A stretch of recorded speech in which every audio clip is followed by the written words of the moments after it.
정말 다양한 의미로 경이로운 국가인 일본 소식으로 오늘 BK 뉴스 브리핑 시작합니다. 아베 정권의 현재 상황에 대해 일본 언론들이 묘사하고 있는 바들이 있는데요. 니칸 겐다이는 아베 정권의 위기 대응의 상징처럼 되어버린 일명 아베 마스크 정책을 바보의 상징이라 이야기하고 있습니다.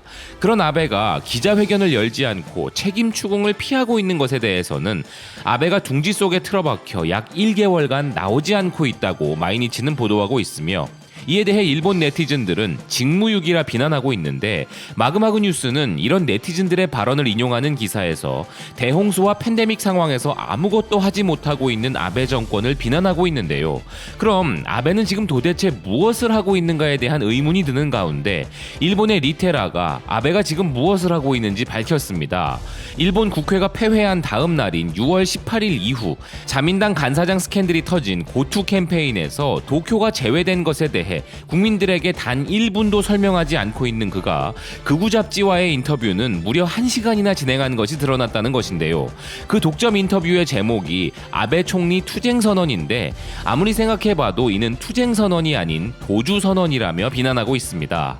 그리고 최근 위기로 인해 드러나버린 일본의 실체 두 가지는 바로 일본 정부의 위기 대응 미흡에 대한 부분과 일본이 IT 후진국이었다는 사실인데요. 그 상징적인 요소가 바로 아베 마스크와 일본의 도장 문화였죠. 근데 이번엔 이 두 가지가 따로 놀지 않고 환상의 콤비네이션으로 블랙 코미디를 연출하고 있다는 소식입니다. 아사히는 마스크를 기부하는 데까지 인감을 요구한 관료라며 도장 대국 일본은 바뀔 수 있나 보도하고 있습니다. 일본에서 도장이 활발하게 사용되기 시작한 것은 무려 16세기 전국시대로 서명보다 도장이 많은 공문을 만들어낼 수 있었기에 무장들이 선호했다는 기사는 일본의 대기업들은 지난 2002년 사스 사태에 대한 대책으로 의료용 마스크를 비축하고 있었고 이를 경단련의 간부가 가맹사의 기부를 받아 2주간 약 160개 기업으로부터 120만 장의 마스크를 모아 의료 현장에 보내주고자 후생 노동성에 이야기했는데 심지어 여기서까지도 도장을 찍을 것을 요구받았다는데요. 이를 두고 경단련 간부가 이것은 그야말로 블랙 코미디라고 말했다는 것입니다. 그런데 그 도장이 필요한 이유는 더욱 경악스러웠는데요.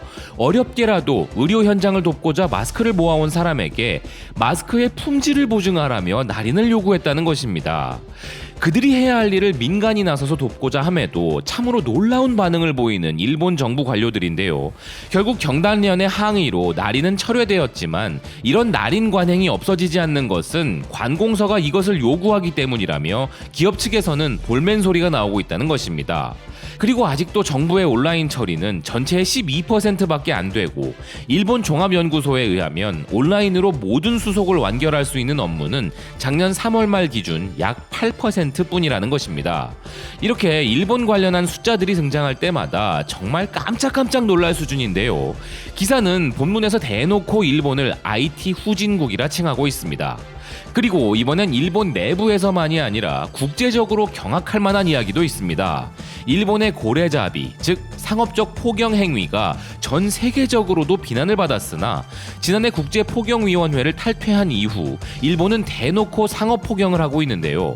그리고 이렇게 잡은 고래고기를 의도적으로 국민 음식으로 만들기 위해 학교 급식에까지 넣겠다는 의견이 나온 것인데 그 이유가 더 충격적입니다.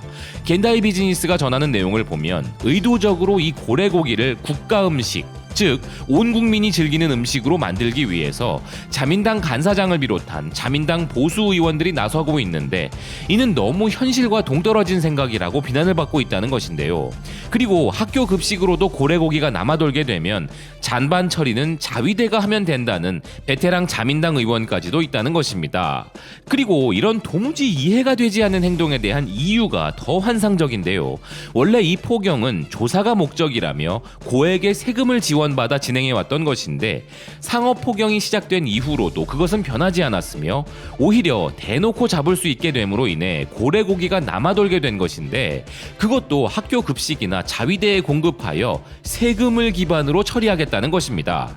즉 국민들이 스스로 국민 음식이라 부를 만큼 고래고기를 즐기는 것이 아님에도 불구하고 일단은 이 고래고기를 많이 잡아 강제로 소비시켜 국민 음식으로 포장을 함으로써 그들은 고래잡이의 정당성을 성립시키려 한다는 해석이 가능한 상황인데요. 이런 이면에는 전통 고래잡이로 유명한 일본의 타이지 마을 지역을 정치 기반으로 하는 자민당 간사장이 있다는 부분도 기사는 짚고 있습니다. 국민들에게 강제로 고래를 먹이고 세계적으로 비난까지 받아가면서 무엇을 누리고자 하는 것인지, 이렇게까지 하면서 지켜내야 할 전통도 과연 전통인가 하는 생각이 절로 드는 부분입니다. 다음 소식은 실리콘밸리로 대표되는 벤처기업들의 천국이라 일컫는 미국, 그곳의 신생 스타트업 기업들이 지금은 오히려 한국에서 사업을 하고자 한다는 소식입니다.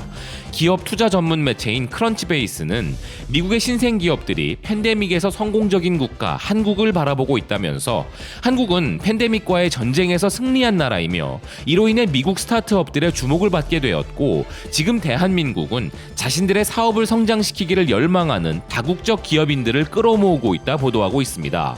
한국이 세계 스타트업 기업들의 혁신 거점으로 자리매김하고자 한다는 HSBC와 OECD의 최근 보고서에 대해 언급한 기사는 현재 한국의 스타트업 유치 프로그램인 K-스타트업에 대해서도 설명하고 있습니다.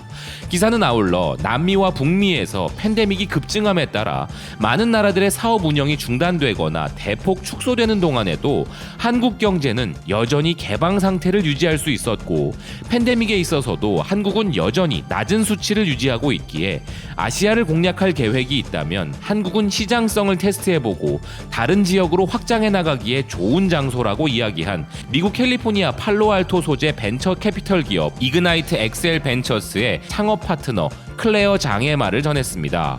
그리고 기사는 실제 한국에서 K-스타트업 프로그램을 마친 후에도 미국으로 돌아가지 않고 한국의 강남에서 사업을 유지하고 있는 로스앤젤레스 기반 기업인 기브리브를 소개하는데요. 이 기업의 공동 설립자이자 CEO인 브라이언 코너는 팬데믹 기간 동안 많은 스타트업 동료들이 어려움을 겪고 있는 것은 슬픈 일이라면서, 우리는 매우 운이 좋게도 개발자 대부분이 서울에 있어서 사업의 중단이 없었고 실제로 서울시에 있는 개발팀을 확대해 적극적으로 개발팀을 채용하고 있다고 이야기했습니다.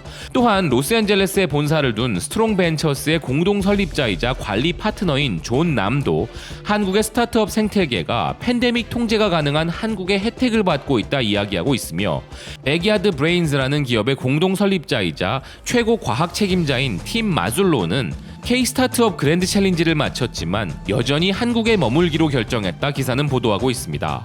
그리고 그는 처음 중국 이외의 사례가 한국에서 등장했을 때 불안을 겪었지만 참을성 있게 기다렸고 다행히 그들의 결정은 올바른 것이었다고 이야기하고 있습니다.